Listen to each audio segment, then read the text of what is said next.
Hello there, and welcome to the Sleepy Science Channel. If you enjoy calm, carefully explored science that helps you unwind while gently expanding the edges of what you know, please take a moment to like the video and subscribe to the channel. Your support motivates us to continue creating more meaningful videos. And before settling in, dim the lights, get comfortable, and let your mind wander through the calm universe. This is one of the most hotly requested topics for this channel. Even if you didn't actively request it yourself, you couldn't have missed the buzz around the James Webb Space Telescope. It is more powerful than any other space telescope, including Hubble.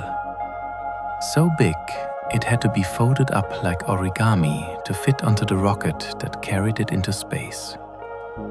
So precise and sensitive, it has to be kept at temperatures not much warmer than absolute zero to prevent its own internal heat radiation from getting in the way of its sensors. So expensive, it cost $10 billion to make, and so complicated, it took decades to complete. 300 potential failure points stood between it and proper functionality. But now it is here, and it has an incredible mission: to study planetary systems for evidence of life, to understand the formation of planets, stars, and galaxies, and to peer out across the universe to objects so far away, the light they gave off has been traveling for almost as long as the universe is believed to have existed. In other words, the James Webb Space Telescope was built to spot the first stars and galaxies at the very edge of our knowable universe. Objects from the beginning of time, and the first images have started coming in. I'm Alex McCone, and you're watching Astram. Join with me on a journey as we look over the early photographs coming out of the James Webb Space Telescope and see for ourselves the power and precision of this engineering miracle. It's already promising to be spectacular. For those who are new to this channel, we've already spent some time watching the James Webb Space Telescope as it's gone from a work in progress to a fully realized piece of hardware. It was first conceived in the 1990s and was originally intended to cost only $1 billion and to launch in 2007. However, numerous setbacks and delays plagued the project, pushing it back again and again. It was only in December 2021 that it finally launched, and it has been spending the intervening months slowly unpacking itself, powering up its systems, and testing its hardware. It is a 6,500 kilogram monster with a sun shield whose 14 by 21 meter dimensions are around the size of a tennis court.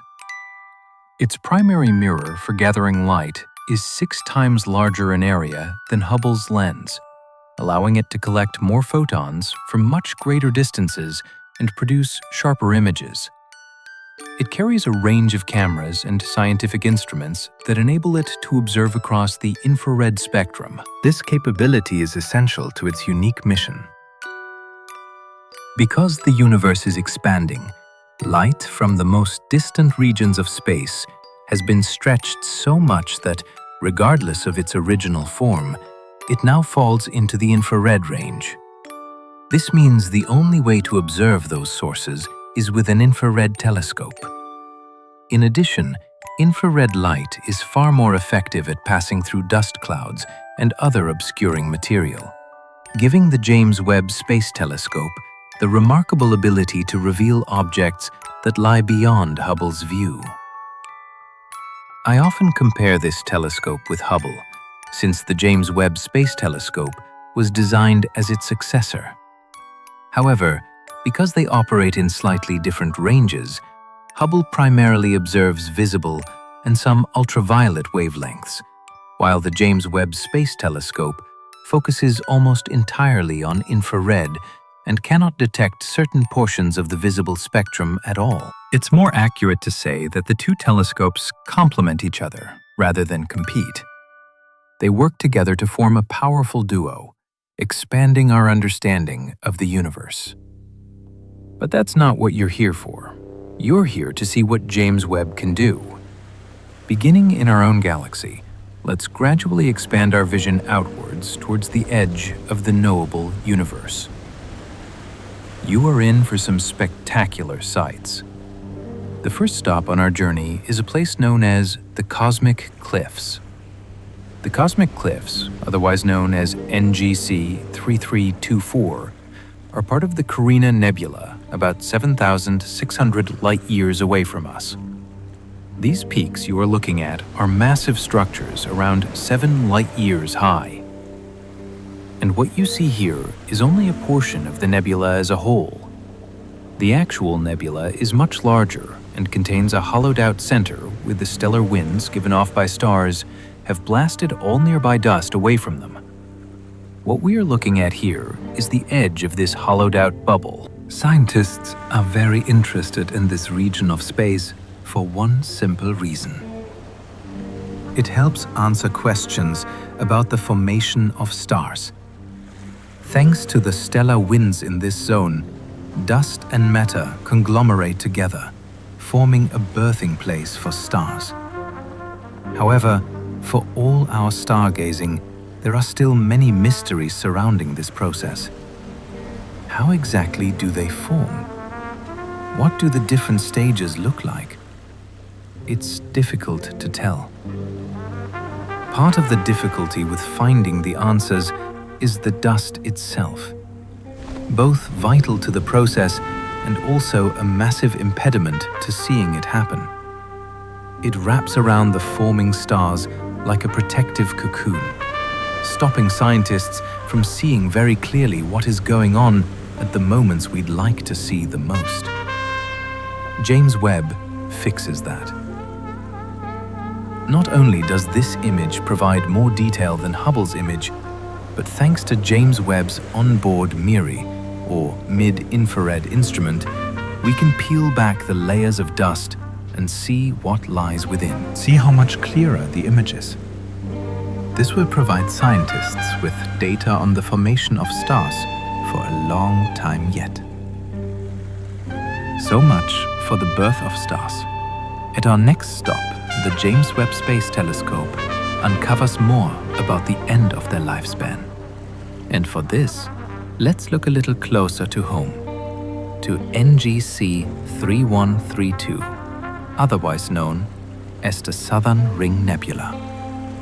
The image on the left was taken by James Webb's near-infrared camera, while the one on the right was taken by MIRI.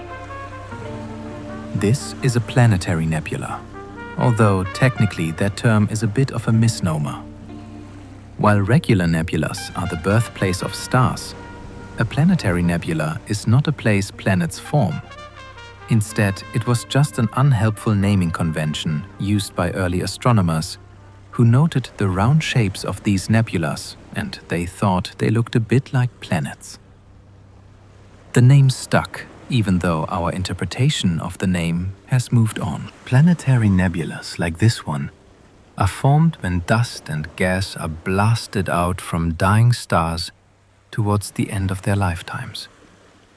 Knowing the chemical composition of this dust is useful, as understanding what material exists in the universe helps us to understand what later waves of stars might be made of. So once again, James Webb's ability to peel back the layers of dust to see what lies within is invaluable. Compare this with Hubble's image to get a sense of the increased detail that James Webb is able to bring to bear. From this, scientists have learned that the second star within the system still has not actually exploded. So the formation of its own planetary nebula is still likely to come. We can also get a better sense of how the gravitational interactions of the two stars stir the nebula, mixing the dust together in fascinating patterns. Now, let's look a little further out beyond our galaxy. If we want to see star creation, it makes sense to find a location like this. 161,000 light-years away from us lies the Tarantula Nebula, so named because it evokes the idea of a giant tarantula lurking within its silken web. Aside from the obvious otherworldly beauty, this area is of particular note to scientists because of its similarity to a period in the universe's history known as the Cosmic Noon. At that point, which to our best understanding took place about 1 billion years after the universe began, star creation was at its most prolific. It is thought that conditions there would have looked something like this. James Webb has been able to spot stars here that are only just coming into being. A fascinating period of time to study. Let's look further out again. As our gaze extends, we lose track of individual stars and start seeing things on a galactic scale. Even here, there are beautiful dances being played out. Stephan's quintet is a formation of 5 galaxies, although one is not really next to the others, but just looks that way from our perspective. Famous for being featured in the film It's a Wonderful Life, it is thought that 4 of these galaxies will one day collide. Indeed, 2 are already doing so. James Webb allows us to see clearly the brilliantly hot dust being kicked off as these 2 central galaxies circle each other. The gravitational forces here are mind-bogglingly intense, the energy profound. It is a dance that is truly only appreciable at scales like this one. This image was not taken at a single time, but actually is a composition of almost 1,000 separate images that James Webb took and then scientists put together, giving it incredible resolution for picking out details. Let's look further out again, until even James Webb is straining to see in an image known as Webb's first deep field. This image is taken from an area so small, a single grain of sand held out at arm's length would block it from your view in the night sky. At this scale, individual stars are almost completely absent. Most of what you can see here are not stars, which would be too small to detect on their own, but galaxies. Here you can see the fish lens effects being created by gravitational warping. As relatively nearer objects bend light around them, distorting what lies beyond, we start to see the edges of the universe.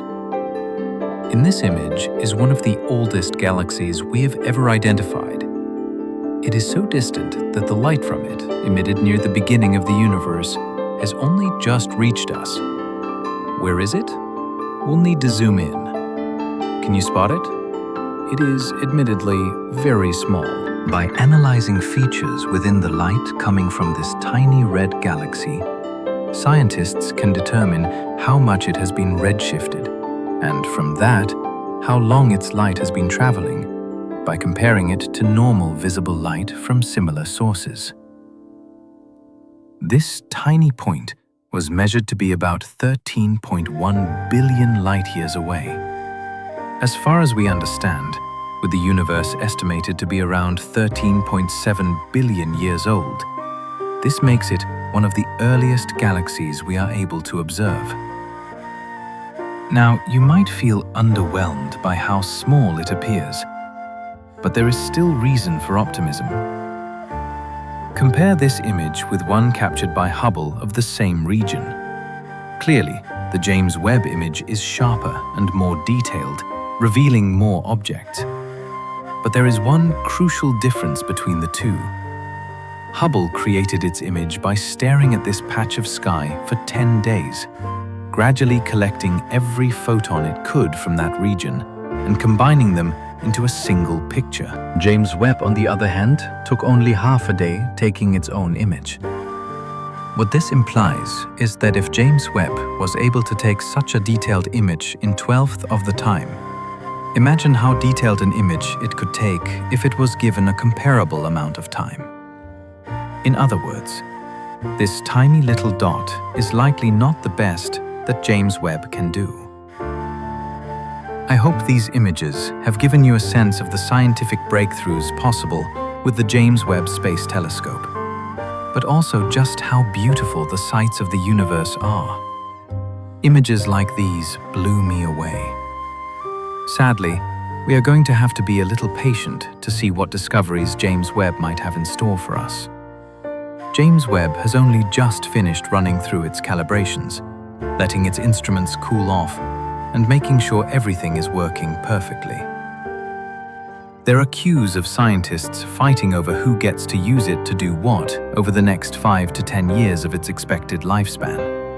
Each second is hotly contested. It will be investigating exoplanets for signs of hospitable atmospheres for life, unveiling nebula to find the origin of stars, and will help us to understand the difference between an old galaxy like ours and the young galaxies that formed just after the Big Bang. With a tool as powerful as the James Webb Space Telescope, who knows what else we are about to discover? To walk outside at night and peer into the glittering darkness of space is a special experience, but one that doesn't capture the true majesty of space and everything it contains. Light pollution, atmospheric distortion, and our limited eyesight prevent us from truly exploring the universe and discovering its secrets. Thankfully, the Hubble Space Telescope, from its position orbiting around 550 kilometers above Earth, allows us to overcome these limitations and see deep into space, changing our understanding of astrophysics and shaping our knowledge of the universe, while also dazzling us with remarkable images. I'm Alex McCohen, and you're watching Astram. Today, we're going to look through the Hubble telescope, take a journey billions of light years into space, and explore and give context to the furthest reaches of our galaxy, and far, far beyond, all the way to the most distant object ever seen. What will we see along the way? And what will Hubble surprise us with in this episode? Our first encounter is 3,800 light-years away, where we see vast blue wings stretching out into space. But what is it? This is NGC 6302, otherwise known as the Butterfly Nebula. Lying within our Milky Way galaxy, the Butterfly Nebula's spectacular array of blue and turquoise colors is actually the glowing gas that was once a star's outer layer. The wing shape showcases the expansive journey that this gas has taken over the last 2,200 years, covering a distance of over 2 light-years. Recent observations of the Butterfly Nebula have detected unprecedented levels of intricacy in the gas jets and bubbles erupting from the star at the nebula center, all of which create rapid changes in the wing shape you're seeing now. Traveling beyond to 8,000 light-years away, we find the star cluster Pismis 24. This cluster contains a combination of remarkable phenomena. First, your eye will be drawn to the core of large emission nebula rising up and glowing. Second, you will notice the blue stars lingering in and around the nebula. These blue stars owe their blue color to their intensely hot temperature, far hotter than our own sun. This is due to their mass, which determines the temperature of a star, with blue stars having at least 3 times the mass of our own.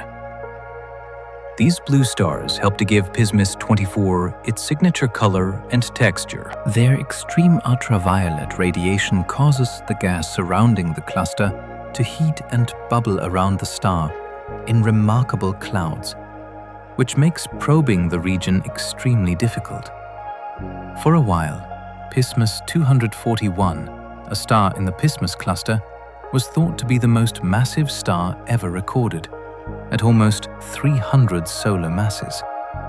However, it is now thought to be at least 3 stars, each weighing in at almost 100 solar masses.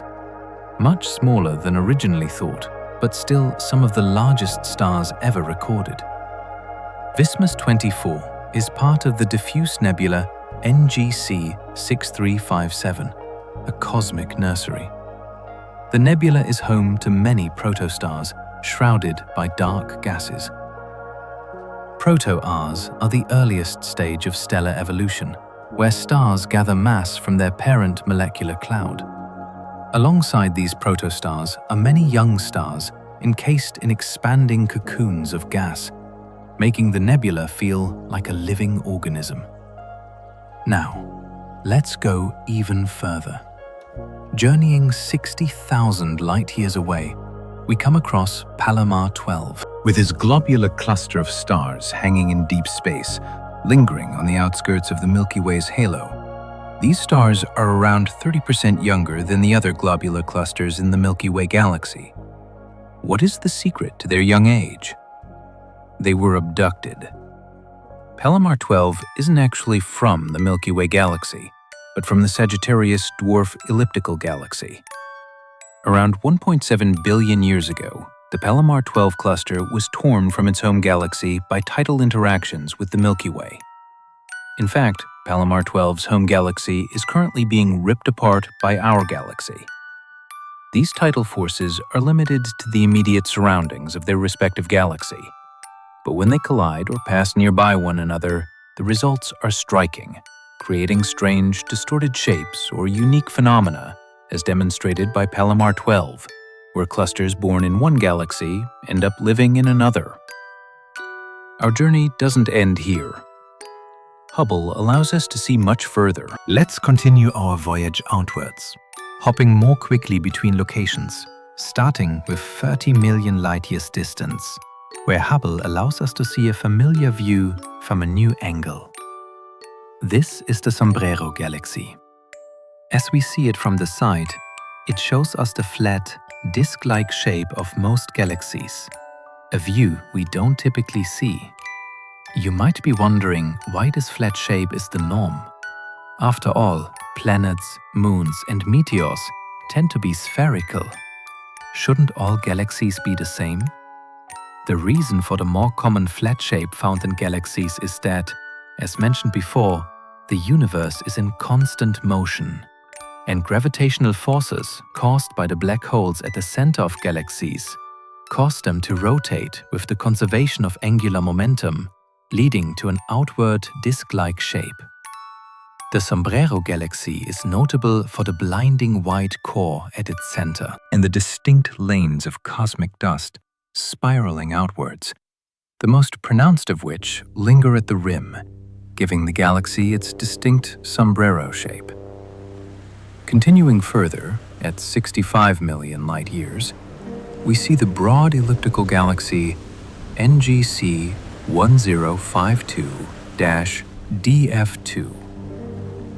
Do you notice anything distinct? You might have spotted its particular diffused texture.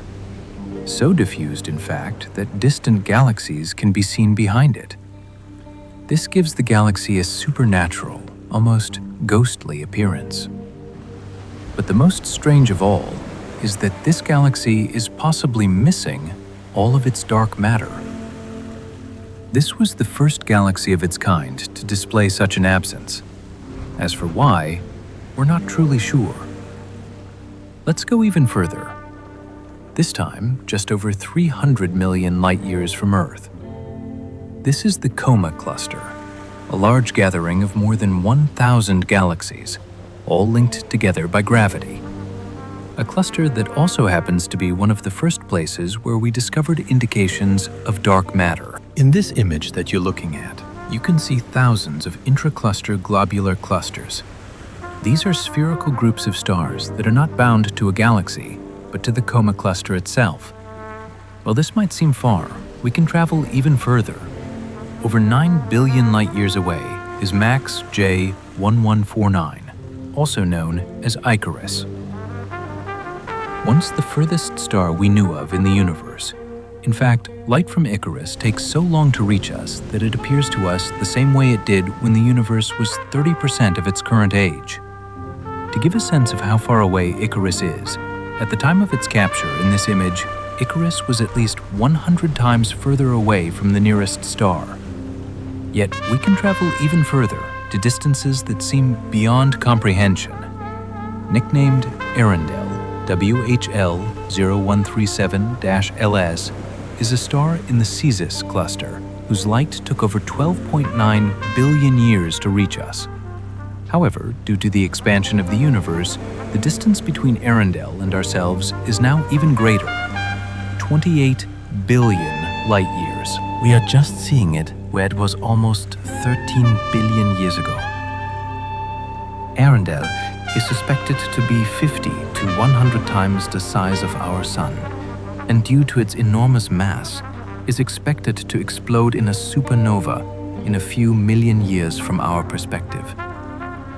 Nicknamed Arundel after the Old English name for morning star or rising light. The name is actually a reference to J.R. Tolkien's character Arundel, who traveled through the sky carrying a jewel as bright as a star. Outside of its interesting name and impressive size, Arundel also has an effective surface temperature of at least 20,000 Kelvin, almost 4 times hotter than our Sun. There's also a small possibility that it is a population 3 star, which means it would contain almost no other elements besides hydrogen and helium, and it would be far brighter than your average star. We are able to observe this star through an effect known as gravitational lensing, where a cluster of galaxies bends and magnifies the light from the star in just the right alignment, acting like a massive lens and allowing Hubble to see much farther than it otherwise could. Objects are now so incredibly distant that even Hubble is approaching its limits. But is there anything even farther we can glimpse on this journey to the edge of space? Yes, there is one more object Hubble can reveal. The highly redshifted galaxy known as HD1, one of the earliest and most distant objects in the observable universe. Although it appears to us as little more than a faint red dot, HD1 is actually about 13.5 billion light-years away. Or at least it was when that light was first emitted. It is estimated that due to the expansion of the universe, it is now roughly 33.4 billion light-years away. And while it sits at the very edge of what we can perceive, it still carries important clues within its faint glow. Its extremely luminous ultraviolet emissions suggest it could be a starburst galaxy, producing stars at an unparalleled rate. It could also be home to the enormous population 3 stars described moments ago, that are far more luminous than the stars we are familiar with. However, these and any other theories are speculative due to the minimal amount of photons we are working with. All we do know for sure is that something is out there 33.4 billion light-years away. And for now, that's the furthest thing that we can see. To get more information and perhaps even further views of the universe, we will need the James Webb Space Telescope, the most powerful infrared telescope of all. But until then, let's be thankful for the sights Hubble has shown us and the 33 billion light-year journey it has allowed us to take. And what a journey it is! In the dark, frigid void beyond Neptune lies a vast and mysterious region where the ancient remnants of our solar system's birth drift silently through the darkness, perfectly preserved by the deep freeze of space. To reach this shadowy expanse from Earth, we must travel past the rocky planets, flying by Mars, and then beyond the swirling storms of Jupiter and Saturn. Farther still, out beyond the blue giants, Uranus and Neptune, we finally reach our destination. Welcome to the Kuiper Belt, a vast ring of icy debris encircling our solar system like a frozen halo. This isn't just a collection of distant rocks.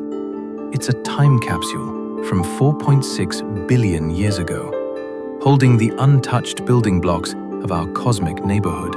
It is home to several dwarf planets and mysterious objects that have left many astronomers scratching their heads. I'm Alex McCohen, and you're watching Astram. Join me today as we explore the worlds lurking in the shadows of our solar system and piece together clues about its history, about planetary formation, comet activity, and even the origins of life. Before we knew for sure that the Kuiper Belt was real, astronomers suspected that something existed beyond Neptune. For decades, everyone's favorite dwarf planet, Pluto, was thought to be an isolated object in the outer solar system. But something didn't add up. Its small size and unusual orbit suggested that Pluto wasn't alone, and that maybe it was merely one of a number of yet-to-be-discovered distant objects. In 1951, astronomer Gerard Kuiper predicted the existence of a belt of icy objects just beyond the orbit of Neptune. But without telescopes powerful enough to detect these objects, the idea remained theoretical for decades. That changed in 1992, when astronomers David Jarrett and Jane Liu discovered the first confirmed Kuiper Belt object, known as 1992 QB1. Pluto and its moon Charon were both discovered before 1992. QB1 Pluto in 1930 and Charon in 1978. But these objects were only confirmed as KBOs after the 1992 KBO. Since then, thousands more Kuiper Belt objects have been identified, populating this distant region beyond Neptune. To grasp the true scale and position of the Kuiper Belt, let's imagine we're traveling in a spaceship starting from the Sun and moving out towards the outer edge of our solar system. As we move along our journey, let's compare the Kuiper Belt to both the more well-known asteroid belt and the less well-known Oort cloud. Starting near the Sun, we zip past the rocky planets, Mercury, Venus, Earth, and Mars. Between Mars and Jupiter, we see the asteroid belt, made up of the leftover materials from when our planets formed. A thin, spread-out ring of rocky debris, the asteroid belt is about 2.2 to 3.2 astronomical units away from the Sun, and about 1 astronomical unit wide. As a reminder, 1 astronomical unit is equivalent to the distance from the Sun to the Earth. Most of the known asteroids reside in this part of our solar system, ranging in size from the largest asteroid, Vesta, at 525 kilometers wide, almost the distance from London to Belfast, to the smallest objects, some of which are just tens of kilometers across. However, despite residing in such a large space, the total mass of all of the asteroids in the whole asteroid belt combined is only about 3% of the mass of the Moon. Beyond the asteroid belt, we encounter the gas and ice giants, Jupiter, Saturn, Uranus, and Neptune, colossal worlds that dominate the outer solar system. Finally, as we pass Neptune's orbit at 30 astronomical units, we reach our destination, an even more remote icy frontier, the Kuiper Belt. This vast expanse stretches from 30 to 50 astronomical units and is home to a range of intriguing objects, from frozen relics of the early solar system to dwarf planets, including Pluto, Haumea, Ice, Makemake, and countless other smaller objects. Like the asteroid belt, the Kuiper Belt contains ancient debris from our early solar system. In fact, Kuiper Belt objects are considered some of the oldest surviving pieces of our solar nebula that originally formed the planets of our solar system. And so, at one point in the very distant past, these stray pieces might have been able to come together to form yet another planetary body. However, Neptune's gravity prevented the icy objects from coalescing and never allowed them to form something new. Unlike the asteroid belt, which is primarily made of rocky material, the Kuiper Belt consists of mostly frozen methane, ammonia, and water ice, forming a frozen, thick, donut-shaped ring of debris. The Kuiper Belt contains hundreds of thousands of large icy bodies, bigger than 100 kilometers across, and more than 1 trillion comets, not to mention smaller debris and dust. And the average distance between objects is so large, it can be hard to imagine. Each of those objects is, on average, between 0.02 to 0.1 astronomical unit apart. Imagine 10 million kilometers between objects. Here, in the dim outer reaches of our solar system, these icy bodies drift in near silence, preserving vital clues about the origins of planets and comets. But it doesn't end there. That was just the main region of the Kuiper Belt. Overlapping the outer edge of the main region is another area of Kuiper Belt called the scattered disk, which continues out to nearly 1,000 astronomical units, with some Kuiper Belt objects on orbits that reach even farther beyond that. So, while the asteroid belt and Kuiper Belt share some similarities, as you can see, one is vastly more expansive than the other. And while we may have reached the end of the Kuiper Belt, there's still another massive structure that surrounds every other object and belt I've mentioned so far. In a recent video, I talked about the Oort cloud, the colossal structure of orbiting icy debris that encircles our entire solar system. It's so jaw-droppingly far away that even our most powerful telescopes can't catch a glimpse. So, how do those two structures, the Oort cloud and the Kuiper Belt, differ from each other? For one, the Kuiper Belt is thousands of times closer to the Sun than the center of the Oort cloud, which is theorized to stretch from 2,000 to 100,000 astronomical units. Another major difference is that the Kuiper Belt is donut-shaped, while the Oort cloud is spherical, like a gigantic bubble of swarming debris.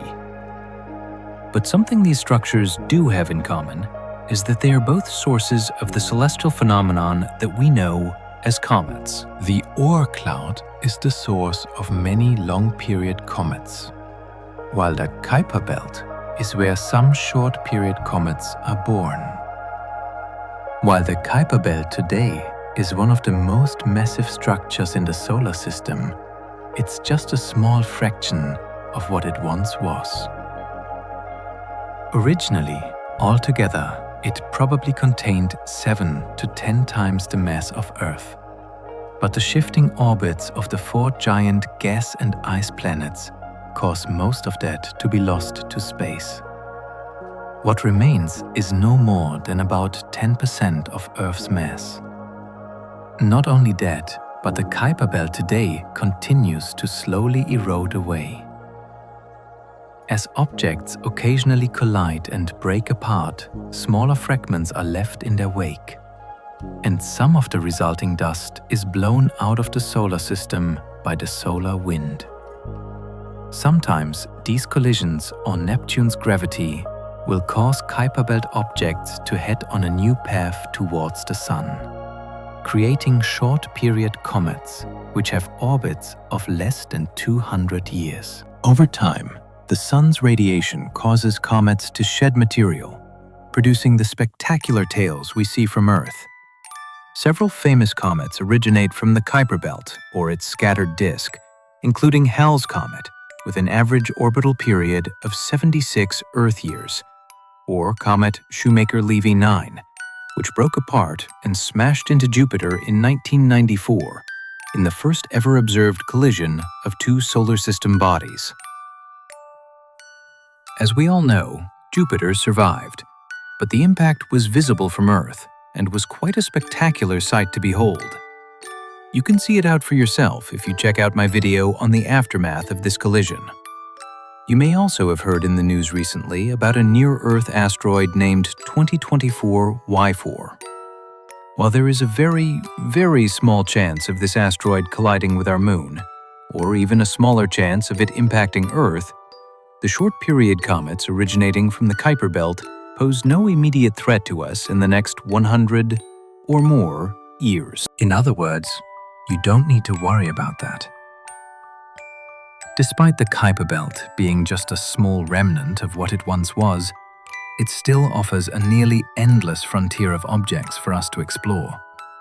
And unlike the Oort cloud, which we have not been able to visit yet, we have been to the Kuiper Belt. While most of what we know about the Kuiper Belt comes from ground-based telescopes, and the Hubble Space Telescope, NASA's New Horizons is the only spacecraft to have actually been there. It performed a flyby of the dwarf planet Pluto and Kuiper Belt Object 2014 MU69, which was later officially named Arrokoth, meaning sky in the Native American Powhatan or Algonquian language.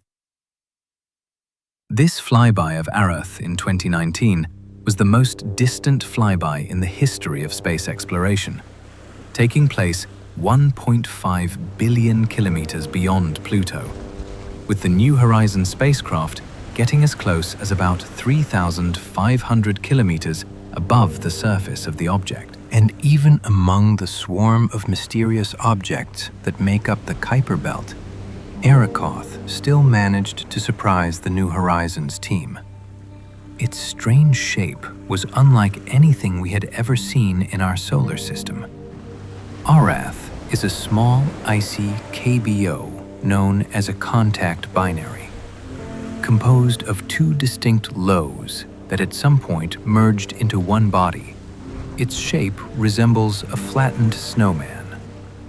At just 35 kilometers long, 20 kilometers wide, and 10 kilometers thick, you might not think there's much to learn from this relatively tiny object.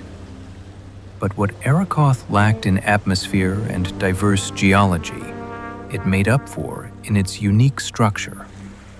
The bizarre pancake snowman shape of this Kuiper Belt object provides crucial insights into how planetary building blocks came together in the early solar system and how planets may have formed.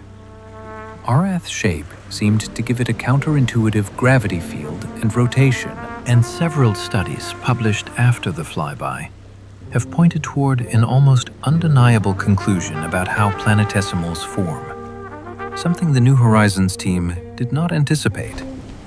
Planetesimals form when smaller objects come together to build larger bodies that may eventually merge into a planet. Until now, there were two competing ideas.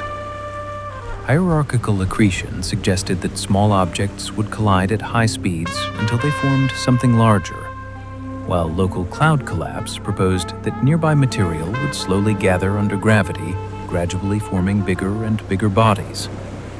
Now, thanks to the Arrokoth flyby and detailed analysis of its geology, geophysics, composition, and formation, we can be fairly confident that local cloud collapse is the correct explanation.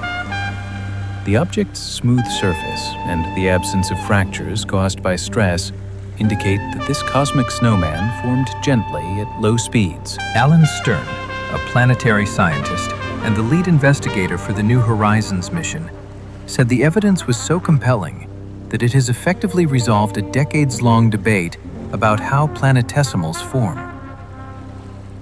And thanks to New Horizons, we get to see the most famous Kuiper Belt object, Pluto. The spacecraft performed a flyby in 2015, allowing us to get up close and personal like never before. And take those stunning images. The mission collected observations of Pluto and Charon, the dwarf planet's largest moon, and was able to collect data on Pluto's other satellites, Nix, Hydra, Kerberos, and Styx. Of course, we've all seen the stunning photographs of Pluto's heart-shaped surface region, also known as Tomba Regio. But did you know that the heart-shaped feature is actually a glacier? The western lobe of the heart, named Sputnik Planitia, after Earth's first artificial satellite, Sputnik 1, is a vast nitrogen glacier that stretches 1,000 kilometers wide and 4 kilometers deep, and is undoubtedly the largest known glacier in the solar system.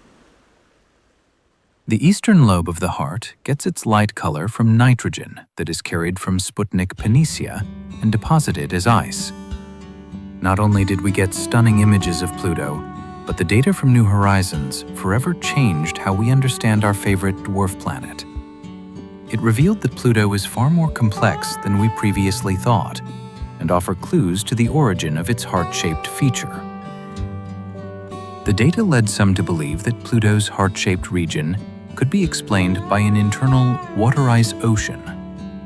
However, a recent study led by astrophysicist Harry Valentine from the University of Ben has revealed another, more likely culprit. The heart shape may have been caused by a low-velocity impact that left a gigantic splatter across the surface of Pluto, creating the western half of the heart shape.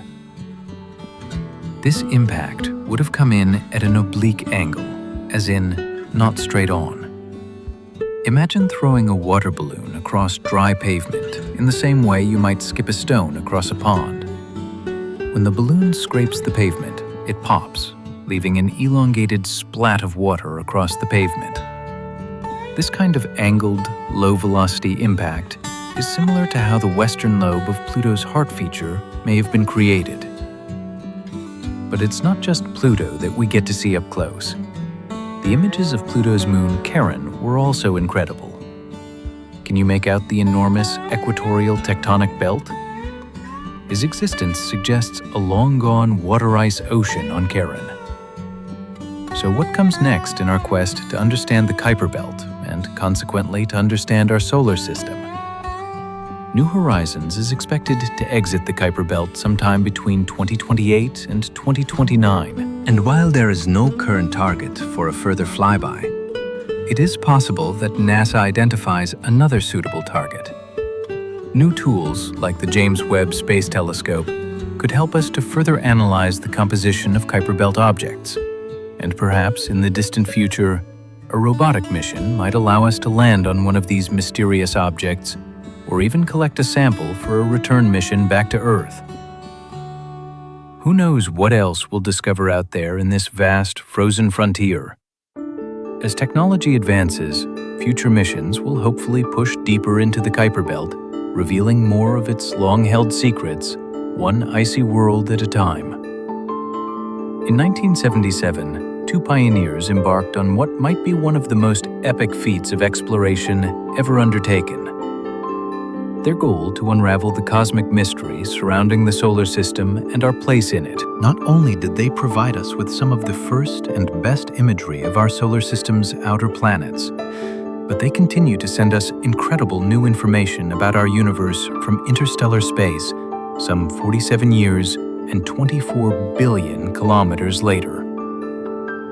The Voyager 1 and 2 probes are more than just instruments and circuitry. They are a symbol of humanity at its best.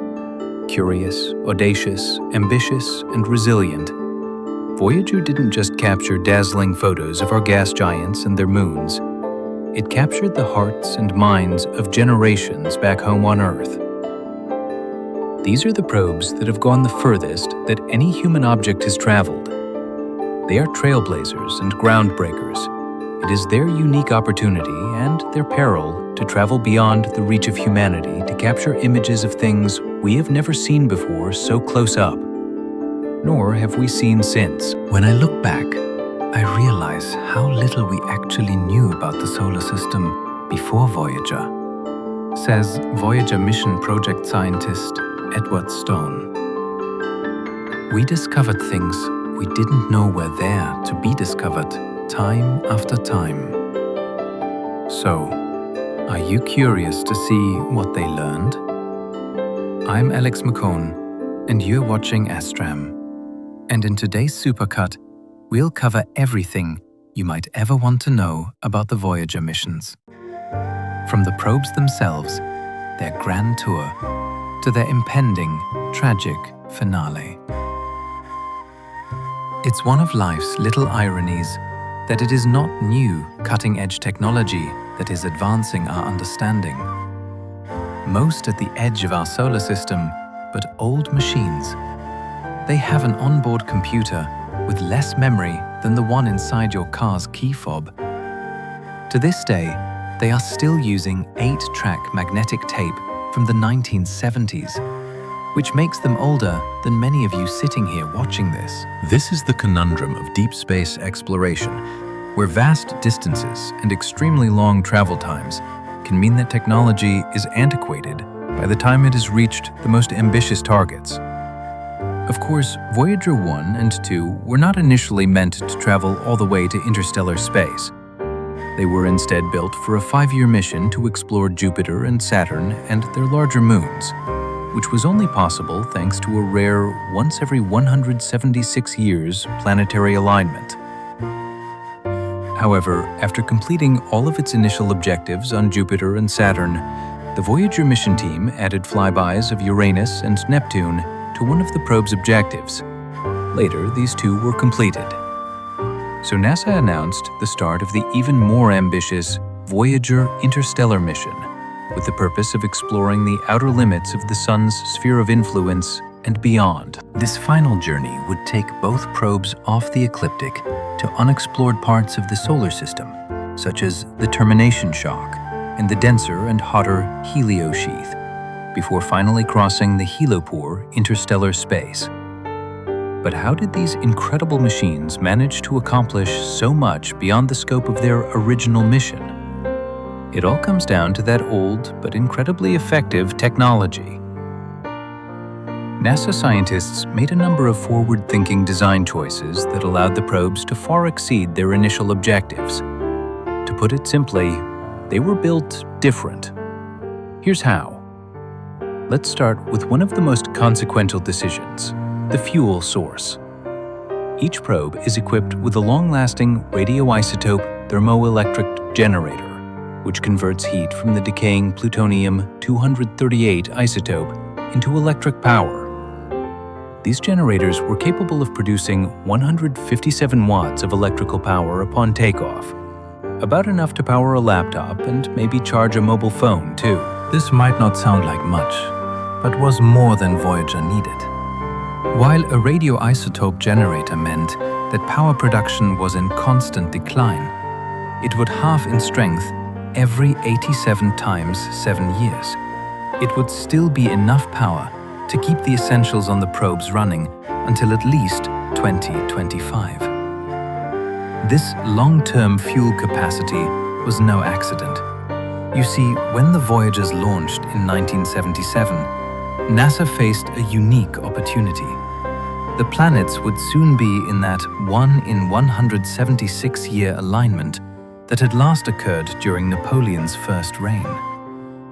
This rare alignment would not only allow the Voyagers to visit Neptune and Uranus with minimal course adjustment, but also give the probes a gravity assist from each of the 4 outer giants they visited, thereby increasing their effective velocity beyond what they could get from their own rocket propulsion. This idea was relatively new at the time, having been only attempted previously on NASA's Pioneer missions to Jupiter and Saturn. However, this narrow window gave NASA a strict deadline. There wasn't enough time to plan follow-up missions, and the United States Congress wouldn't earmark enough funding for a longer expedition, like the grand tour NASA first proposed. So, what did Voyager's team do? They devised a series of engineering feats to optimize the probes for a potentially longer mission, and fervently hoped that the funding would follow. Each of the Voyager probes is equipped with 11 scientific instruments. Most of them have redundancies in case of machine failure, which can be toggled on and off to conserve power. To adjust course and orientation, the probes are equipped with gyroscopes for stabilization, referencing instruments, and 16 hydroene thrusters, including 8 backups. Backups, and good backups at that, were key to the Voyager probe's longevity. They proved to be vital as Voyager 2's main thrusters stopped working after 37 years. Its backup thrusters had to engage after 4 decades of idleness. And guess what? They worked perfectly, highlighting the excellent engineering that went into them. The Voyagers also have custom-built onboard computers, which are antiquated by today's standards, but were cutting-edge in 1977. The probe's wide-angle and narrow-angle lens cameras are controlled by a computer command subsystem, which has fixed programs like fault detection and correction routines. Another key to a success lay in its computers. Each probe had a computer called the Attitude and Articulation Control Subsystem. And no, it doesn't scold the Voyagers when they get sassy. Attitude refers to probe's orientations with respect to the Earth, without which their high-gain antenna would be unable to send or receive signals from NASA's Deep Space Network. This is very important, as the probe's transmitters only have the wattage of a refrigerator light bulb, and at such immense distances, their radio signals become barely detectable whispers. To communicate with the Voyager team and vice versa, the probe's antenna must be facing the Earth, and the Deep Space Network must in turn know exactly where they are. Otherwise, they would be lost like a needle in a 287 billion kilometer haystack. Each Voyager spacecraft has a 3.7-meter antenna for real-time transmission and an 8-track digital tape recorder capable of buffering 536 megabits for future transmission, enough to store 100 photographs. While this was still a huge step up from the earlier Pioneer probes, which had no onboard data storage, it's still a fraction of what the smartphone in your pocket can store today. Despite these limitations, the DTRs were built to last. Odetics, which manufactured them, claimed that their DTRs could process over 4,000 kilometers of tape without taking visible wear and tear. They had to withstand the harshest environments imaginable and undergo rigors that had never before been tested.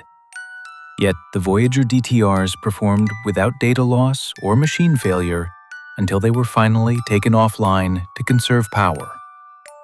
Not bad for machines 12 years older than the World Wide Web. Durability was a chief concern during Voyager's planning. There are many unknowns in a mission of this magnitude. To get to Jupiter, both voyages would have to pass through the asteroid belt. Scientists once believed that this region would shred apart any spacecraft that tried to pass through it. However, Pioneer 10 and Pioneer 11 had already managed to pass through the asteroid belt, which gave Voyager program team the confidence to attempt the same maneuver. Failure, though, would have meant catastrophe before the probes even reached their first destination. Fortunately, both spacecraft crossed the asteroid belt without harm, and thanks to them, we now understand that it is largely empty space. Even with these achievements, and despite the probes performing far beyond what their engineers had ever expected, as the two spacecraft moved through the vast distances between planets, there remained one more challenge to face. What would happen to the probes in the extremely low temperatures of interstellar space? NASA had installed multiple heaters to keep their systems functioning. Even so, as the probe's power began to decline, NASA had to shut down some of those heaters to conserve energy. When the heater for the cosmic ray detector was turned off 2 years ago, its temperature dropped by 70 degrees Celsius.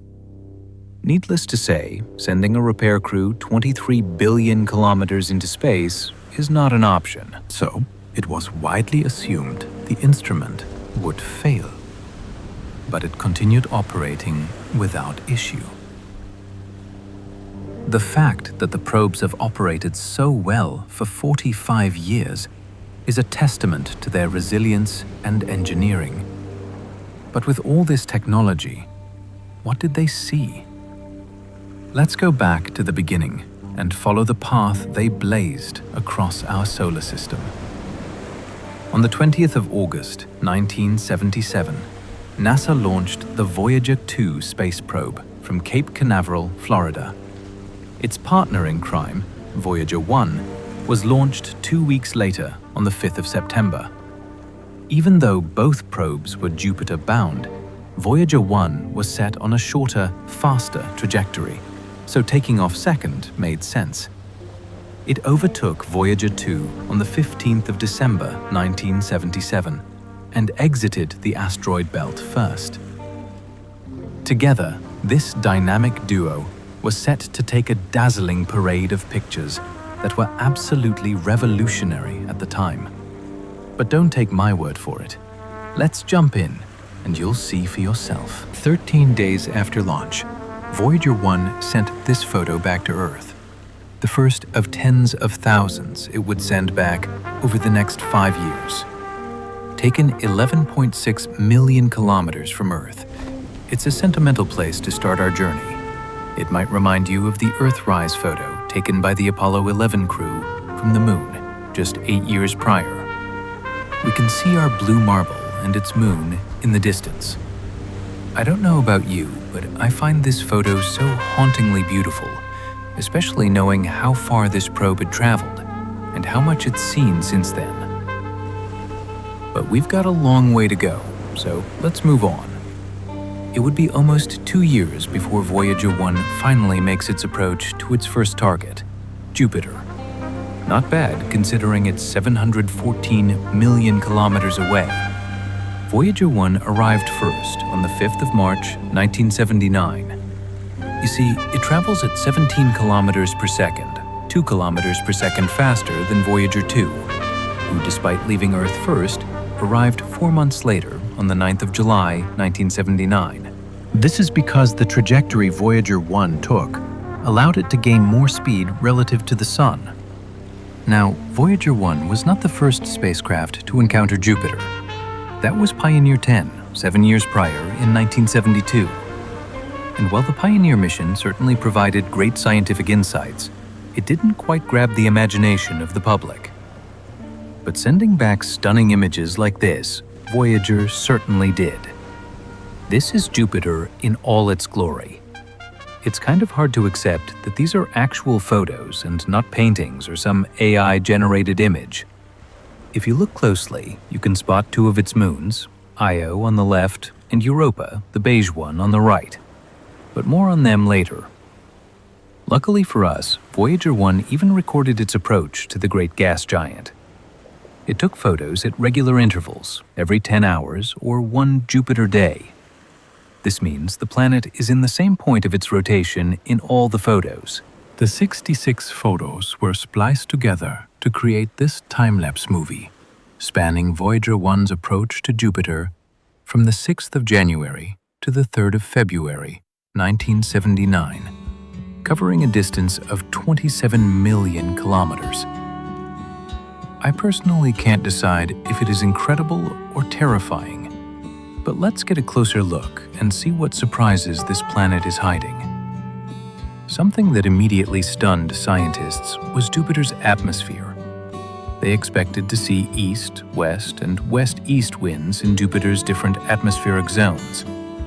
But what caught them by surprise was the amount of turbulence, plumes, and rotational movement, which are super clear in this image. You can immediately see how dynamic the atmosphere of Jupiter is. Scientists had already suspected Jupiter's most notable characteristic, its great red spot, might be a counterclockwise rotating formation. Not only did Voyager data confirm this, it also showed a surprising amount of similar phenomena in other parts of the atmosphere. The white spot you see below the great red spot is one example of these surprise storms. Turns out, Jupiter's atmosphere is littered with them, and we had no idea. When we think rings, we think Saturn. But thanks to Pioneer data, scientists have long suspected that the same is true for Jupiter. Voyager data not only confirmed the existence of 4 Jovian rings, it was also the first to image them. This picture, taken as Voyager leaves Jupiter, highlights the rings beautifully, as that glowing orange line protruding from the planet. Before we leave Jupiter and continue our journey, I did promise we would come back to its moons, Io and Europa. Possibly the biggest shock from the Voyager expedition is the discovery of volcanic activity on Jupiter's moon, Io. Prior to Voyager, geologists thought Io would be covered with large impact craters like our own moon. While they did find circular markings on Io's surface, they didn't appear to be from craters. The dark spots you see indicate the presence of volcanic hotspots and lava lakes. This photo shows lava flow from less than 1 million years ago, which is incredibly recent and totally unexpected. We now know Io as the most geologically active site in the solar system. At the time of these images being taken, it would have been incredible to capture Io mid-eruption. Imagine expecting to see a moon similar to ours, then stumbling upon a sight like this. These blue explosions on the surface of Io shot material and gas 100 kilometers into space. The volcanoes are incredibly active, going off relentlessly every few hours, treating Voyager to several jaw-dropping photos. The next moon out from Io is Europa, and it could not be more different. An icy world. Voyager 1 was the first to show us that Europa is covered by curious scratch markings. Scientists supposed them to be some type of ice fracture patterns on Europa's surface. It was also Voyager data that first suggested there might be a swirling ocean lurking under the ice. Today we know of 95 moons orbiting Jupiter. However, prior to 1979, that number was 13. Voyager discovered 3 new satellites, Tai, Metis, and Adrastea, bringing the total to 16 moons by the early 80s. Sadly, we don't have any pictures of them from 1979, though they have been imaged since. The next stop on Voyager's grand tour was Saturn. After 21 months of travel, Voyager 1 arrived on approach to the ring planet in November 1980, closely followed by its companion 9 months later in August 1981. Like I said before, you think rings, you think Saturn. So, let's start there. Prior to Voyager's mission, Saturn was believed to have just 5 major rings. However, Voyager 1 showed us that these rings are actually made up of hundreds of thin ringlets. This was the closest flyby any probe had undertaken back then, hence the great detail and learnings. Voyager discovered a ring too, the G ring, and also provided key details about the Fing, discovered by Pioneer 2 1 year prior in 1979.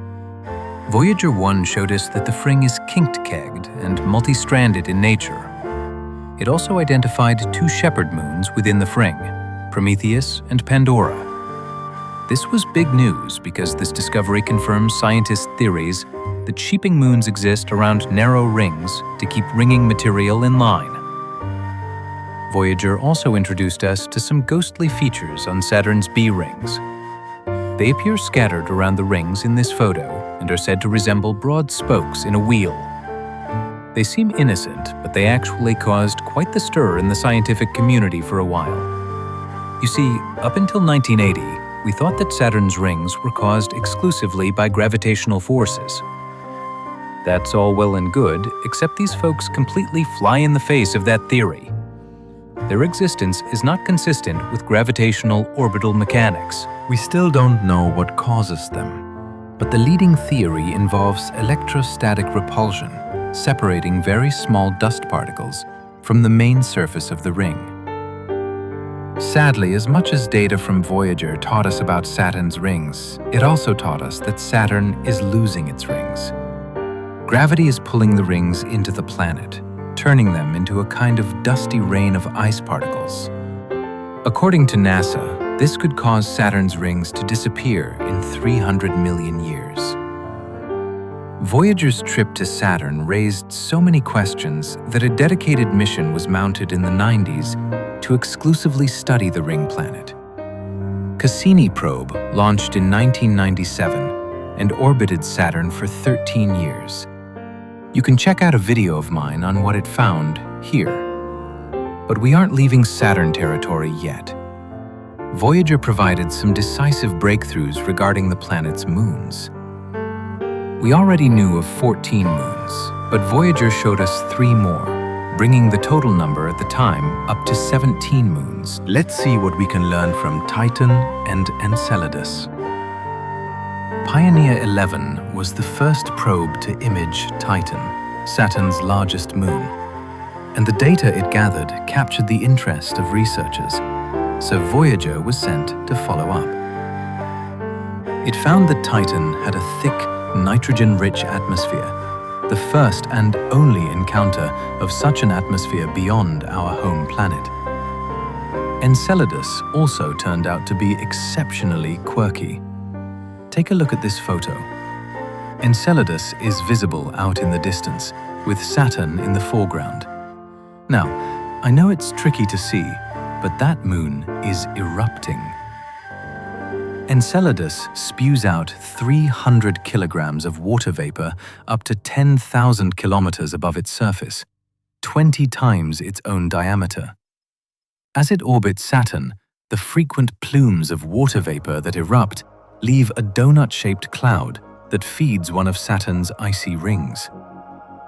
This data was suggested by Voyager data, but it wasn't until we flew Cassini out there that we could confirm it to be true. Further geological data and imaging shows that Enceladus's terrains are an unexpected mixture of old and new. The left side, which appears smooth, is the newer side, and the right side, with the densely packed impact craters, is the older side.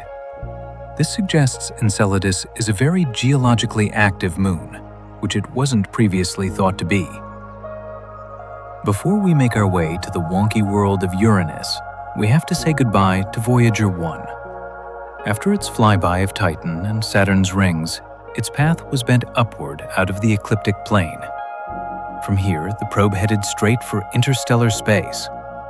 Of course, it would be another 32 years before it would reach that. But not to worry, Voyager 2 took a slingshot around Saturn instead to propel it onto Uranus and Neptune. These would be the first and only flybys of the planets in human history. 5 years after arriving at Saturn, NASA's Voyager 2 arrived on approach to Uranus in January 1986. At its closest, the probe came within 81,500 kilometers of Uranus's cloud tops. Voyager 2 revealed a lack of visible cloud features in Uranus's atmosphere. Unlike Jupiter and Saturn, Uranus appeared to have a calm, nearly featureless cloud layer, challenging scientists' expectations about how gas giant atmospheres behave. The false color image on the right highlights subtle variations in the atmosphere near the polar regions, which are tilted on a 98-degree axis. But it was another tilt that surprised Voyager scientists even more. It had not been clear whether Uranus possessed a magnetic field, but the data showed that not only does it have one, it is also tilted by an extraordinary 59 degrees. This means its magnetic poles and rotational poles are nowhere near aligned. Before this, it was widely assumed that such poles would always line up.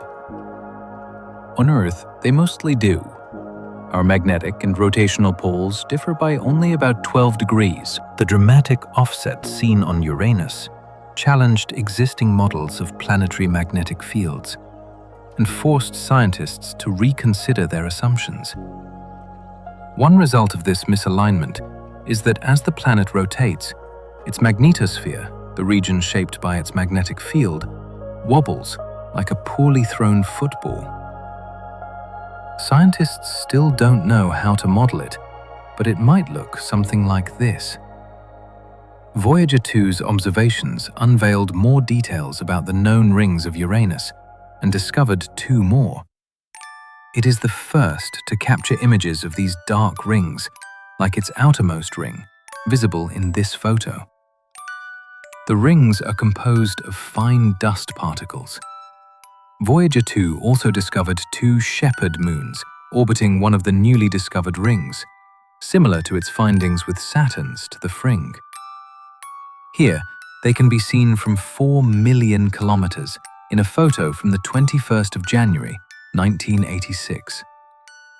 This mission significantly increased the known count of Uranian moons. Prior to Voyager 2, we only knew about 5 moons orbiting Uranus. Voyager 2 sent us the first ever images of these moons, which you'll see in a second. But it also discovered 11 more moons, bringing the total to 16 moons. Voyager's discovery provided valuable data on their new moon sizes, compositions, and orbital characteristics.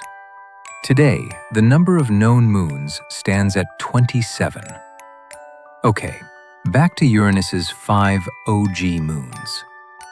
They all appear to be ice rock conglomerates, similar to the moons of Saturn.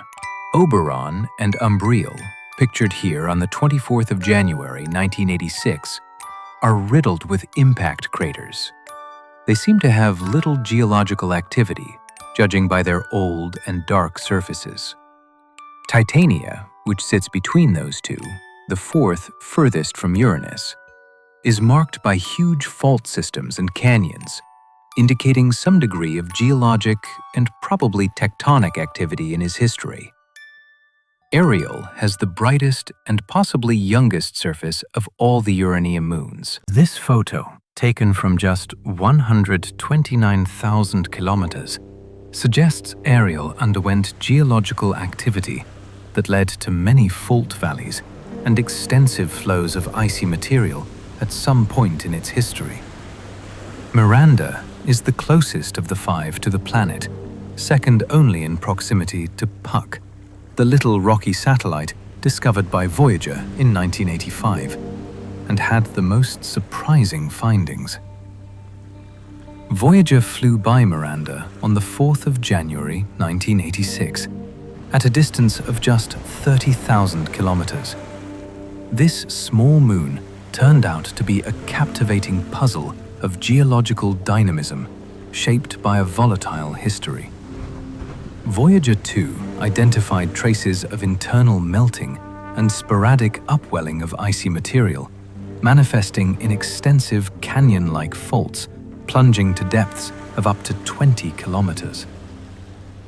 The lunar canvas is further adorned with oval racetrack-shaped features etched like cosmic scratches. Voyager also saw terrace regions where a mosaic of old and young, bright and dark, and heavily and lightly created trains coexist. The chevron-like characteristic seen here suggests Miranda's original surface was pulled apart and the fragments forcibly re-aggregated back together.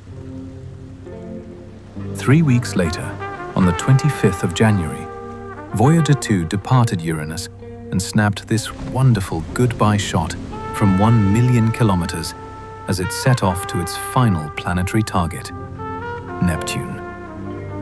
After 3 years of travel at a speed of 54,000 kilometers per hour, Neptune finally came into view. Voyager 2 approached the furthest planet in our solar system on the 25th of August, 1989, just over 12 years since it took off from Earth. It produced the first close-up images we've ever received of the giant blue planet, passing only 5,000 kilometers above its North Pole, the closest of any flybys. Hydrogen was found to be the most common element in Neptune's atmosphere, although the high abundance of methane is what gives the planet its blue appearance. Voyager 2 measured extraordinary wind speeds in Neptune's atmosphere, with the equatorial winds blowing at speeds reaching almost 1,100 kilometers per hour. These remarkable speeds were yet another surprise and highlighted just how dynamic and ferocious Neptune's weather systems are. Scientists also discovered a massive storm on Neptune, aptly named the Great Dark Spot. This turbulent storm seemed to be rotating counterclockwise, just like the Great Red Spot on Jupiter, and exhibited winds reaching up to 2,400 kilometers per hour, the strongest recorded in the solar system. One NASA analyst, Ken Bollinger, commented on the findings in 1989, saying, "Every day what you see is brand new. Nobody's ever seen it. It's just an incredible feeling. There's changes going on constantly on Neptune that happen very, very fast." Voyager 2 also imaged Neptune's rings for the first time. Up until 1986, scientists suspected the planet might have rings, but couldn't be certain. Intriguingly, the spacecraft identified several partial ring structures, or ring arcs, within Neptune's ring system. These arcs raise questions about the mechanisms responsible for their formation and stability, since they mainly consist of incomplete and dusty rings. A trip to Neptune wouldn't be complete without a quick stopover at its largest moon, Triton. The coldest known planetary body in the solar system, Triton turned out to have a fractured surface, complete with erupting geysers and a pinkish nitrogen ice cap over its southern pole. Scientists also identified dark plumes, which could indicate the possibility of ice volcanoes. Voyager 2 also discovered 6 new moons orbiting Neptune, including these. As Voyager 2 turned around to snap one last look at Neptune and Triton, it had officially completed its grand tour. Neptune's gravity bent its path downward out of the ecliptic plane. From here, it continued its voyage into interstellar space, just like its counterpart, Voyager 1, had done 9 years before. Speaking of Voyager 1, let's see where it's ended up since we last checked in 1980. 1 year after Voyager 2 finished up with Neptune, Voyager 1 was already about 6 billion kilometers away. In order to conserve power for the long journey into interstellar space, scientists were going to switch off its cameras forever. However, on the advice of Carl Sagan, the team decided to turn the camera around for one final picture, a look back at home and how far we had come. And so, on the 14th of February 1990, Voyager 1 took the most remote selfie in history from 6 billion kilometers away. The result? The infamous pale blue dot photo. In the immortal words of Carl Sagan himself, "Look again at that dot. That's here. That's home. That's us on it. Everyone you love, everyone you know, everyone you've ever heard of, every human being who ever was, lived out their lives, the aggregate of our joy and suffering. Thousands of confident religions, ideologies, and economic doctrines. Every hunter and forager, every hero and coward, every creator and destroyer of civilization, every king and peasant, every young couple in love, every mother and father, hopeful child, inventor and explorer, every teacher of morals, every corrupt politician, every superstar, every supreme leader, every saint and sinner in the history of our species lived there, on a mote of dust suspended in a sunbeam." There is perhaps no better demonstration of the folly of human conceits than this distant image of our tiny world. To me, it underscores our responsibility to deal more kindly with one another and to preserve and cherish the pale blue dot, the only home we've ever known. This sentiment rings with as much power today as it did 33 years ago. But what came next? What did the Voyager probe see and do in interstellar space? In 1981, Voyager 1 escaped the ecliptic, which is the Earth's plane of orbit around the Sun, heading 35 degrees to the north. Voyager 2 later went under the ecliptic, heading 48 degrees to the south. However, this was barely the start of the Voyager's journeys. To reach interstellar space, the probes would have to traverse the termination shock, a region in which hypersonic solar winds run into fierce resistance from the interstellar wind. Beyond the termination shock, the Voyagers would encounter the heliosheath, where slowing solar winds pile up, becoming denser and hotter, followed by the helops, the final boundary between the heliosphere and interstellar space. But in spite of what you may think, the start of the interstellar medium doesn't actually mark the end of our solar system. Indeed, it will be another 300 years until Voyager 1 reaches the Oort cloud, the vast region of billions of icy planetesimals that surround our solar system like a bubble. And another 30,000 years until it exits the cloud, leaving our solar system forever. When the Voyagers traveled through the heliosheath, they made an incredible discovery. Because the Sun's magnetic field spins in opposite directions on its north and south poles, the spin creates a ripple where they meet, called the heliospheric current sheet, sort of like the rings created by dropping a stone in water. However, when the sheet reaches the termination shock, it compresses as though the ripples were hitting the edge of a pool. The Voyager probes discovered that after the termination shock, these stacked up ripples form magnetic bubbles. This means the boundary of the heliosheath is not as smooth and clear-cut as scientists thought. Instead, it is a fluctuating and magnetically bubbly environment. This messy finding has prompted a complete revision of our model of the heliosheath. On the 25th of July 2012, the Voyager 1 space probe became the first man-made object to leave the Sun's heliosphere and enter interstellar space. It was traveling at an incredible speed of 540 million kilometers per year, or 3.6 astronomical units, an astronomical unit being the distance between Earth and the Sun. The distance at which Voyager 1 crossed the helope was about 120 astronomical units from the Sun, which itself was a revelation.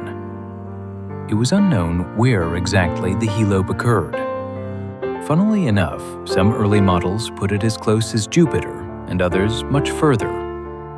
Remember, the helopause is the boundary where the Sun's solar wind is stopped by its collision with the interstellar medium, kind of like the crashing of two powerful bodies of water against each other. Solar wind is the steady stream of charged particles such as electrons, protons, and alpha particles that come from the Sun's outer layer.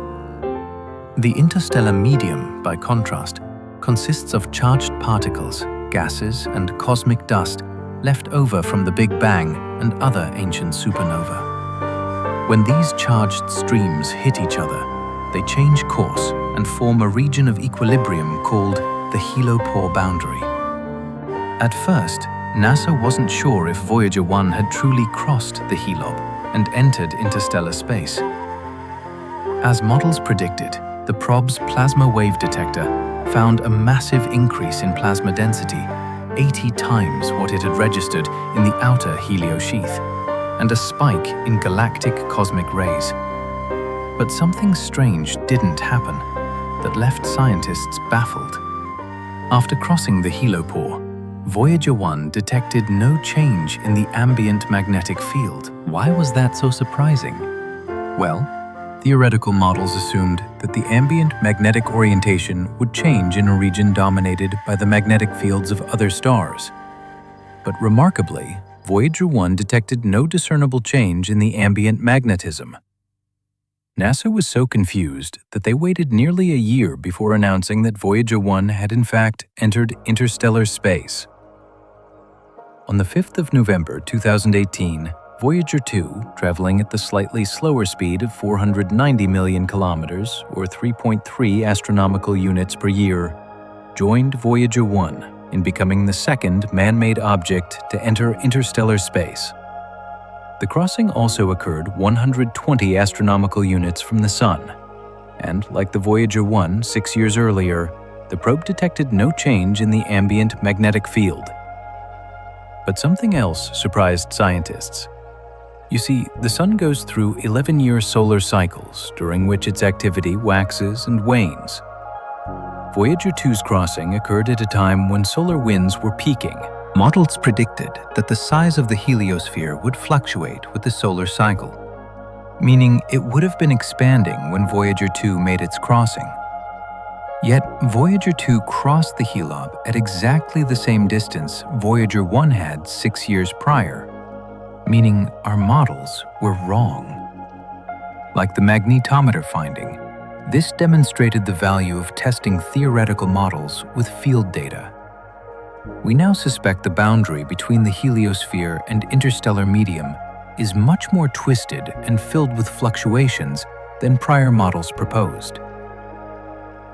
One leading idea is that our Sun emerged billions of years ago from a hot and heavily ionized region following the explosion of one or more supernovae, and that magnetic turbulence persists to this day near the helopore. If so, the probes will likely encounter a different magnetic orientation as they travel further away, but their instruments will probably be long dark by that time. After all, the probes are already starting to fail. In early May 2022, Voyager 1 signal went strange. Imagine you are a NASA scientist. You arrive at your computer for the day and begin looking through the Voyager 1 telemetry data. Voyager 1 sends back status updates about its systems, letting you know whether everything is functioning normally. It takes 22 hours now for a signal to reach Earth from Voyager 1. So communication is a little slow between you and the spacecraft you're overseeing. Currently is more like sending letters than texts. However, today something is wrong. The information it has sent you is gobbledygook. Instead of precise data explaining exactly what Voyager 1's thrusters are doing and what orientation it believes itself to be at, you get long strings of zeros or 377s. The information does not make sense. It suggests that Voyager is doing things and pointing directions that it cannot be. You quickly check your computer again. Yes, you did just receive a signal from Voyager 1, so its antenna must be pointing towards you the same as it always has. It cannot be pointing in the strange directions it is claiming, or you would not be getting a signal at all. And not only are you receiving the signal, but it's at the exact same strength too. So it has definitely not changed direction. And ping onto your computer comes Voyager 1's latest science data. Strangely enough, this is all normal. While over the years, Voyager 1 has had to turn off 5 of its 11 pieces of scientific equipment, and a further 2 have stopped working due to general degradation, the remaining 4 continued to take readings about the interstellar medium, magnetic fields, and cosmic rays. Nothing here is garbled in any way. You check the other systems. Voyager 1's power supplies are a little low, but that's to be expected. The plutonium oxide that fills its 3 generators have a half-life of 87 years, but Voyager 1 has been traveling for 45 now. It's no wonder the efficiency has started to decline. In fact, the experts believe that Voyager 1 will not last past 2025, but that's some time away. It does not explain what is happening now. After checking its other systems, it is just one that is behaving strangely. The AACS, the Attitude, Articulation, and Control System. This computer is one of 3 on Voyager 1, and remember, its job is to make sure the spacecraft's large 3-meter antenna continues to point towards Earth. This AACS has stopped sending coherent data. You lean back, puzzled. The situation is not as bad as you might have thought, but it is troubling.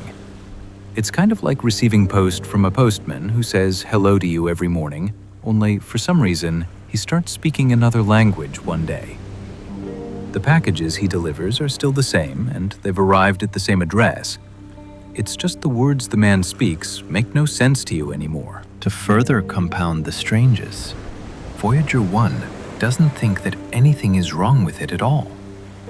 The spacecraft comes equipped with emergency safe mode settings that it can go into if it detects that anything is not working the way it ought to be. Essentially, these involve powering down until scientists can figure out what's wrong with it. And these have not activated. So Voyager 1 believes that all its systems are working the way they should be. The data is given, the scene is set. This was the question that NASA engineers faced in mid-2022. A single fault like this might not seem like a big deal, but it hints at something potentially wrong with further systems. And if that is true, it might spell an end to the whole mission.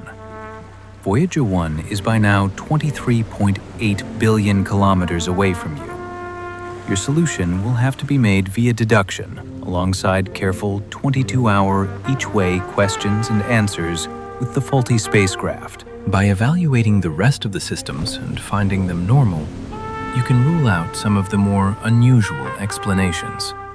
No, this probably is not the work of aliens trying to mess with you.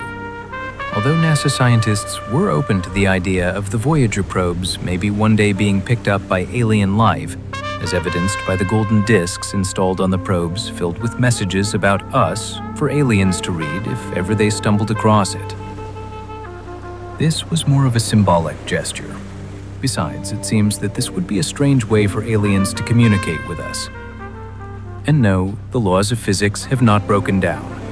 Voyager 1 has not entered a wormhole that is skewing where it thinks it is while still somehow getting the signal back to you. Given that the scientific data all appears to be providing normal readouts, it's much more likely that the problem lies with the AACS itself. For 4 months, scientists and engineers gently prod and examine Voyager 1, testing theory after theory and trying to come up with a solution that fixes things without causing any further damage in the process.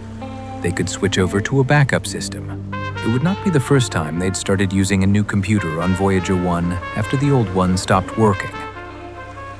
Voyager 1 is built with redundancies. This isn't even the first AACS computer that's been used. A previous one became defective a while ago. They also contemplate just leaving things be. After all, the science data is still coming in. Would it be the end of the world if Voyager 1 simply carried on speaking garbled messages? Perhaps this could be the new normal, except it implies that a deeper problem is being overlooked. Can you figure out what was going wrong? If you can, perhaps NASA should look into hiring you. It turns out that in the intense radiation-filled environment of interstellar space, something had made Voyager decide to start using that older, broken AACS computer to send data back to Earth. Because of the faults in this computer, the data had become corrupted, resulting in the strange numbers.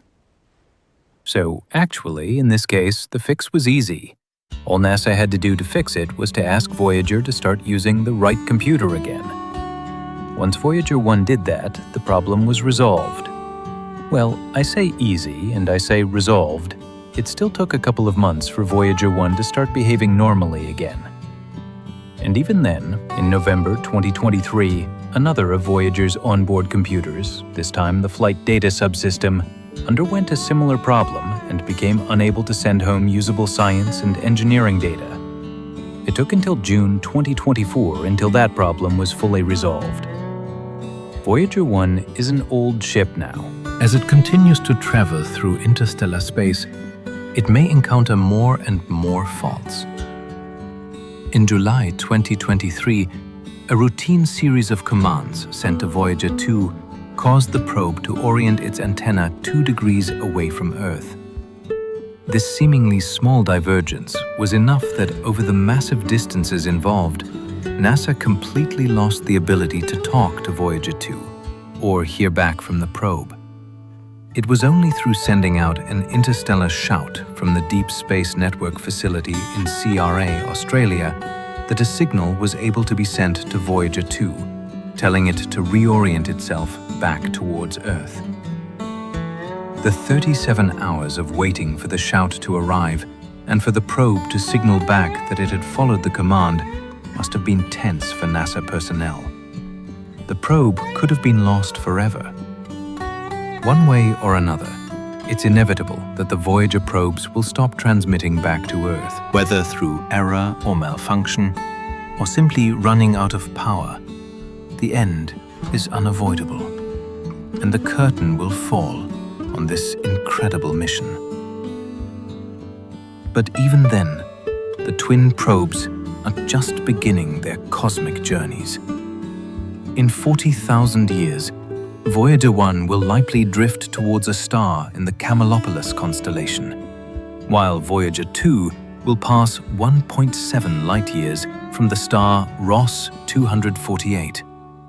In 296,000 years, it will pass 4.3 light-years from Sirius.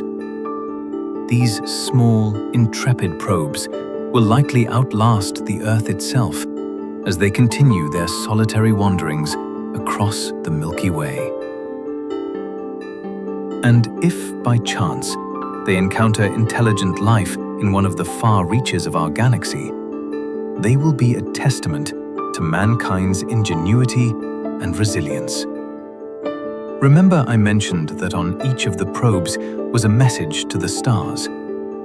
These golden audiovisual discs are called the Golden Record and carry photographs of Earth and its many life forms, The sounds of whales and of babies crying, music by Mozart and Chuck Berry, and dozens of indigenous peoples, and greetings in 55 languages.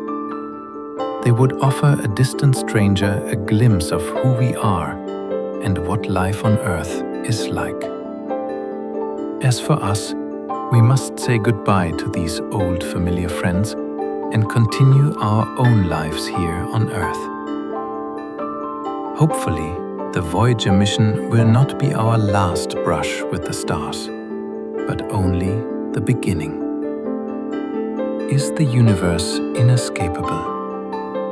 If we were to conquer the limitations of light speed and were to travel to space's furthest edge, what might we find? Just more space? Infinite planets and planetary systems? Or would we somehow come back to where we started? Amazingly, according to scientists, all of these are possible. But which one is correct comes down to the nature of that unseen world all around us. I'm Alex McCone, and you're watching STAM. Join me today as we continue our series exploring the unseen world of 4D space and discuss possible answers to the question, what is the shape of the universe itself? But first, let's begin by talking about infinity. You are likely already familiar with infinity. In maths, it is the concept of a number so large it cannot possibly be beaten. Of course, no such number exists. For any number you can name, I could come up with a number that is at least one larger than it. But in a way, that's sort of the point. In infinity, there's always another number. And when it comes to our universe, we have so far discovered no edges. There may always be another star or planet. An infinite universe is a little mind-boggling for us. We live in a very finite world with edges and endings. So the idea that there might be literally infinite more planets out there is a little bewildering. However, as we developed more and more powerful telescopes and pushed back the darkness further and further at the edges of what we can observe in our universe, all we are finding is that even the darkest patches of the night sky are turning out to be brimming with stars. So, increasingly, an infinite universe might be something we are forced to contemplate. But that is not to say that just because the universe is infinite, there are not a finite number of things in it. That may sound a little counterintuitive, but let me show you what I mean. Believe it or not, there are different kinds of infinity when it comes to our universe. 3 possible scenarios could be true: a flat universe, a spherical one, or a hyperbolic universe. Allow me to explain. In a flat universe, if we were to form a grid to broadly represent reality, everything would seem fairly standard. All the lines would either be parallel to each other or perpendicular. An infinite universe of this variety would simply extend outwards in all directions, forever and ever. This is a little boring, so I won't spend too much time on it. However, this is a lot like we perceive the universe to be. For the most part, all lines of direction appear straight to us. We can distinctly see the planets and stars around us, and we notice no real curving or warping. However, this is not the only way that the lines can be drawn. Consider for a moment a black hole. You may immediately notice the strange rings that appear to run around its equator, as well as across the top of it and along the bottom. This is something of an illusion. There are no rings across the top or bottom of this black hole. What you are seeing is the equatorial ring that's on the other side of the black hole. However, due to the powerful gravity of the black hole, the light that is hitting it is not bouncing off upwards or downwards into space. Instead, the rays are curving towards us as the black hole's gravity pulls them in. You are seeing the top and bottom of the ring at the same time, light being bent by gravity. What do I mean by that? Actually, this is an excellent example of our second kind of universe. In a flat universe, all the lines that make up reality are fairly straight. But what if we were to come up with a rule? All the lines must instead curve towards each other. There is only one way such a universe could be drawn, and that is in a sphere. Consider trying to draw two parallel lines on a sphere. You might start off well, but would quickly realize that your task is impossible. All lines would converge towards each other, intersecting at least twice as they returned back to where they started. What would a universe that was based on these kind of lines look like? Essentially, rather than going in the straight line you thought you were going in, you actually would be traveling in a massive curve. It's a bit like those computer games where you travel off one end of the screen only to reappear from the other side. In a spherical universe, you could travel infinitely, but ultimately you would only end up arriving back where you started, with a powerful enough telescope. And if light were to travel a whole lot faster all of a sudden, it would be possible to look at the back of your own head. This kind of universe contains a finite amount of things, but it appears infinite because you just keep bumping into the same things infinite times. Thanks to objects like black holes and powerful stars, we do indeed have evidence that our reality sometimes is a curved spherical one, at least near large bodies of mass. The inside of a black hole's event horizon is this kind of infinite space. No matter what path you take, you can never get out of it. However, let's consider our last example, the hyperbolic universe. This one is the hardest to visualize, but the idea is simple. Instead of having all lines remain parallel or move towards each other, every line must move away from everything. Drawing this is inherently tricky because everything keeps getting wider exponentially. The only way you can do that is to either buckle your nice flat disk until it becomes something like this, or warp what you are seeing like this. All of the objects in this image are squares. However, they are squares that are obeying our rule that all their lines must be diverging away from each other. This leads to the very strange situation where you can have 5 squares all meeting up at a corner instead of the usual 3 that is possible in normal 2D space. Alright, this seems a little confusing. What does it mean if space is hyperbolic? Well, let's consider what it is we are curving around. You might have noticed when we talked about our spherical shape that there must be something we are curving around. That direction of curvature is in regards to time. Imagine, if you will, a series of timelines. We go a little more in depth with the interplay between space and time in my last video, which I would really recommend you check out.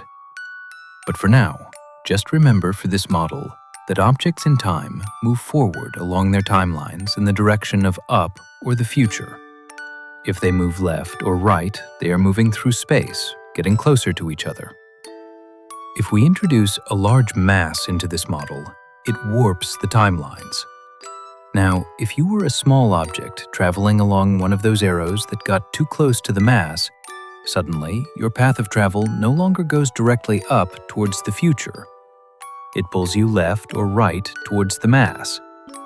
There are several reasons for this, but the essential thing to recognize here is that now your straight path towards the future pulls you in towards the planet. So you'll have to accelerate away from it just to stay on a straight path. In a nutshell, you are experiencing gravitational pull. Even the planet is affected by this. The atoms on either side of it are squeezed towards the center of mass, as if it were being forced down a narrow tube by giant, invisible hands. Let's get back to hyperbolic space. In this model, the opposite thing is happening. All lines are moving away from each other.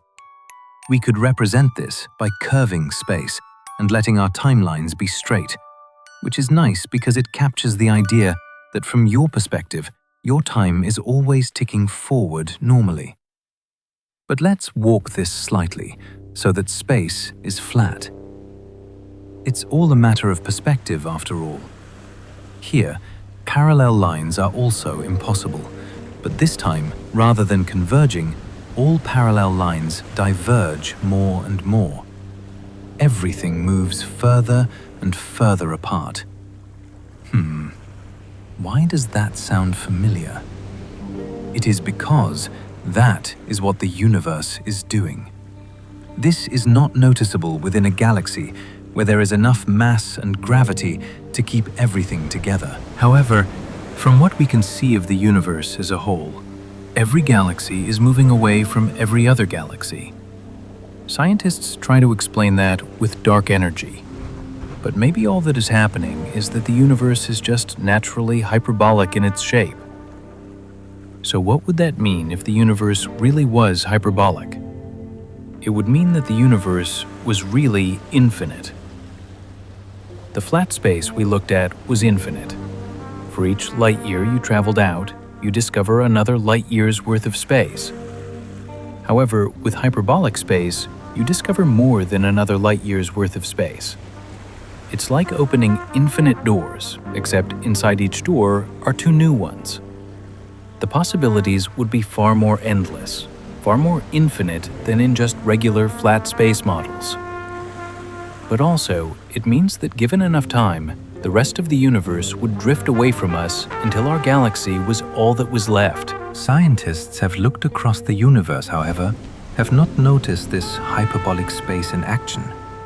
In fact, things all look pretty flat. So perhaps flat space is the correct answer. Yet, this still leaves room to me for hyperbolic space to be the default. After all, if matter is curving space towards it, and the universe appears flat, it would make sense that the universe was curved in the inverse, at least to some degree. Perhaps all three models are true. Perhaps the universe is by default hyperbolic, but mass brings it together in such a way that it perfectly offsets the inverse curves of the universe, to the point where everything appears flat. There certainly seems to be some evidence that this is the case, but it's very difficult to know for sure. Which model do you think is correct? Or maybe you feel that we do not live in an infinite universe at all. Please leave a comment down below to tell me what you think. But for now, just remember, the unseen world might be a lot more influential on our universe than we are currently aware of. In ancient times, tribes of humans would huddle around the flickering light of a solitary campfire, wondering about what might lurk out in the darkness. And in that respect, things haven't changed. Our campfires might be larger now, our vision reaching across the globe, and even further out to the very edges of the observable universe, thanks to telescopes like the James Webb. And yet, there is always an edge where darkness falls, and it's left to our imaginations to fill what lies beyond it. The observable universe's edge is an impenetrable barrier. It is the section of space that is accelerating away from us so quickly, nothing, Not even light can approach us from beyond that line. And so, nothing beyond it can interact with us causally. So unlike the darkness that came before, whatever lay on the other side of this particular edge seemed destined to remain a mystery, because it could never reach us and we could never reach it. Or so we thought. But in 2008, hundreds of galaxy clusters were analyzed to be drifting towards a section of that edge faster than science could account for. Almost like something beyond that point was pulling them, or had once pulled them, with a reach that extends across billions of light years. Something massive lurking beyond that final dark. This drift of galaxy clusters that spans across the universe has a name: dark flow. What do we know about it? What could be causing it? And what are its ramifications on cosmology? I'm Alex McCohen, and you're watching Astram. Today, let's dive into the mystery of dark flow and its model-breaking implications for our theories concerning the origin of the universe. Dark flow is a controversial topic, so we'll start with what we know for sure. In 2001, the Wilkinson Microwave Anisotropy Probe was launched by NASA to map out the cosmic microwave background radiation, the fizzling echoes of the Big Bang itself that quietly radiate across all of space. To help us understand better the features of our universe. This map was completed in 2010, although it released its data in installments before that point, and was hugely influential on cosmology, as it helped scientists to answer questions like, how flat was the universe? Or, how much of the universe is made up of physical matter compared to dark matter or dark energy? Alexander Kashlinsky was one scientist eager to get his hands on this data. Leading a team of researchers at the NASA Goddard Space Flight Center, Alexander was excited to try to compare the cosmic background radiation map with the motion of galaxy clusters to see if there were any interesting patterns in the flow being witnessed.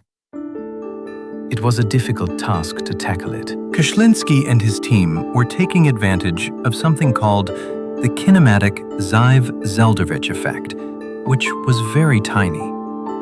This technique essentially makes use of the fact that when cosmic background radiation passes through a high-energy galaxy cluster, it gains a little of that energy. This works whether the galaxy cluster is very hot, thus heating up the cooler cosmic radiation, or whether the galaxy cluster is moving quickly, and thus has a lot of kinetic energy to impart. Either way, the radiation gets a little boost, and you can use this information to infer things about the existence or motion of galaxy clusters. The problem is, this boost is so tiny, it's necessary to use multiple galaxy clusters and some statistical calculations to notice it at all. The researchers needed a detailed enough map of the CMBB to then be able to compare 1,000 known galaxy clusters against to try to find movement. And to their surprise, they found a pattern. A massive bulk flow of galaxy clusters, in comparison to the CMB, stretching 2.5 billion light-years away from us across the universe, with clusters moving between 600 to 1,000 kilometers per second in the direction of the constellations Centaurus and Hydra. The mystery is, there is nothing out there to account for this motion. Some massive source or sources of gravity presumably had to be pulling these galaxies towards them. But it was outside of our vision, which led to the implication that a particularly large source of mass likely had to exist at or beyond the edge of our universe, just out of sight. And this is a very controversial idea. But first, is it even possible for something beyond the edge of the universe to influence us gravitationally? You might think the answer would be no. As I said in the beginning of this video, nothing that exists out there can now affect us causally, and we can't affect anything out there. That is simply what happens when space expands between 2 points so rapidly that the expansion exceeds the speed of light. You lose the ability to interact, even through gravity. I go into this in more detail in my video about the end of the universe. But there is a loophole. If that interaction took place before a phase of the Big Bang known as cosmic inflation. For those of you who may not be familiar with this idea, scientists in the 1970s were trying to understand why large regions of the universe appear so flat and so uniform in temperature and mass distribution when viewed on a grand scale. Even regions that have never interacted with each other seem almost identical. For example, the far edge of the universe in one direction looks very similar to the far edge in the opposite direction, despite there being no clear reason for this, since they have never been in contact. This puzzle is called the horizon problem. An American physicist, Alan Guth, realized that the issues raised by this mystery could be resolved if, at the very beginning of the universe, everything had once interacted, smoothing out differences, much like drops of blue and red dye blending evenly in water when stirred thoroughly. But for that to be the case, and for everything in the universe to then explode out to where it is now, a period of really fast expansion of space was needed somewhere at the start, in addition to the already fast Big Bang itself. It's a little uncertain, but physicists have placed this super expansion as taking place just after the Big Bang began, and lasting only 10 to the power of minus 33 seconds, which is not very long, but in that time, it would have expanded by a factor of 10 to the 26th power times, which is insane. This mind-bogglingly fast expansion is akin to going from the size of a bacterium to the size of the Milky Way galaxy, all in a billionth of a trillionth of a trillionth of a second. The nice thing added by having this cosmic expansion event as part of the Big Bang model is that it allows you to explain how everything had a chance to mingle before in the time of the early universe. Even the parts that are now unreachable to each other. There are even some very respected theories about how it came about, involving terms like scalar fields and false vacuum state. But that's a little heavy on the physics side and isn't really needed for this video. But the takeaway is this: dark flow could be explained. In that pre-inflationary period where matter wasn't even coalesced into atoms yet, there was a particularly dense section of the wider universe that our particular patch of observable universe got tucked towards on account of it having so much gravity.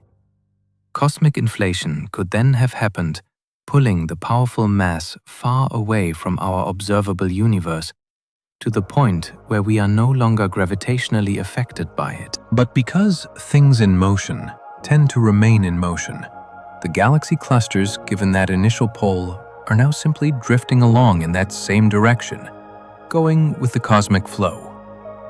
But as I said, this is controversial for two main reasons. Firstly, dark flow needs a particularly large amount of mass to exist just outside our universe for it to work and make sense. There have to be far more stars out there concentrated far more densely than our models currently predict, which flies in the face of the whole reason Alan Guth came up with the cosmic inflation in the first place: uniformity. The universe as we see it is uniform. It is roughly homogeneous, which means that mass is distributed fairly evenly no matter where you look. It is also isotropic, meaning that if you add up all the velocities of everything moving in the universe, it all cancels out. Dark flow upsets this whole idea. It suggests that just beyond the visible horizon, things suddenly stop being so uniform. That dense amount of mass is still in existence. We just can't see it. And that's an idea that's a little out there. It's an idea that raises a whole lot of questions. If the universe is not actually uniform beyond our horizon, did we just get cosmically lucky to find ourselves in an exceptionally flat bit? What does that mean for our theories about the formation of the universe itself and cosmic inflation? If the reason inflation exists is to explain a homogenized universe that isn't actually that homogeneous. The second reason dark flow remains so controversial is that it may not exist at all. Alexander Kashlinsky's NASA team may be convinced by their findings, but another group working with the Planck mission re-examined the idea using a far more detailed map of the cosmic microwave background, gathered by their more advanced probe launched in 2009, 8 years after WMAP. After analyzing around 1,000 galaxy clusters, the Planck team reported no evidence of dark flow at all. However, Kashlinsky and his colleagues later revisited the same Planck data and argued that they could still detect signs of it. So the debate continues. Kashlinsky's team announced in a paper that they would carry out an even deeper analysis using both Planck and WMAP data, aiming to produce more definitive evidence. But those results have not yet been released. Until stronger evidence or clearer signals appear, it is reasonable to assume that dark flow may not be real. There may be no hidden force lurking just beyond the edge of the observable universe, pulling ancient proto-galaxies toward it. But like many unanswered questions, it still leaves you wondering. Science does not really care about what's the most convenient answer. Truth is the truth, whether complicated or simple. Perhaps one day, we'll somehow find the answer, once and for all, to what lies beyond the visible universe and where the dark flow is real. But then all that will happen is the darkness will simply retreat a little further, and the next cosmic boundary will appear, causing us to wonder once more. There is always more to know, and humanity's hunger for knowledge and discovery will never cease. Thanks for watching. Making this video required some long-term planning and work, which we were only able to do thanks to the consistency and sustainability of your memberships as astronauts on Patreon. A huge thank you to everyone who has signed up. And if you'd like us to make more videos like this, you can join with the link down below. When you join, you'll be able to watch the whole video ad-free, see your name in the credits, and submit questions to our team. Meanwhile, click the link to this playlist for more Astrom content. I'll see you next time.